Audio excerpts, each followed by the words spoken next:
اعوذ باللہ من الشیطان الرجیم، بسم اللہ الرحمن الرحیم۔ السلام علیکم ورحمۃ اللہ وبرکاتہ۔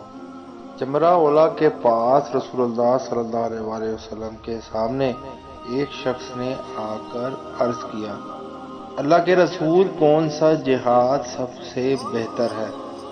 آپ صلی اللہ علیہ وآلہ وسلم خاموش رہے۔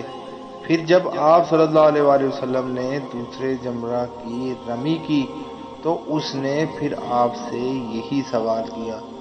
آپ صلی اللہ علیہ وآلہ وسلم خاموش رہے۔ پھر جب آپ نے جمرہ عقبہ کی رمی کی تو سوار ہونے کے لیے آپ صلی اللہ علیہ وآلہ وسلم نے اپنا پاؤں رکاب میں رکھا اور فرمایا، سوال کرنے والا کہاں ہے؟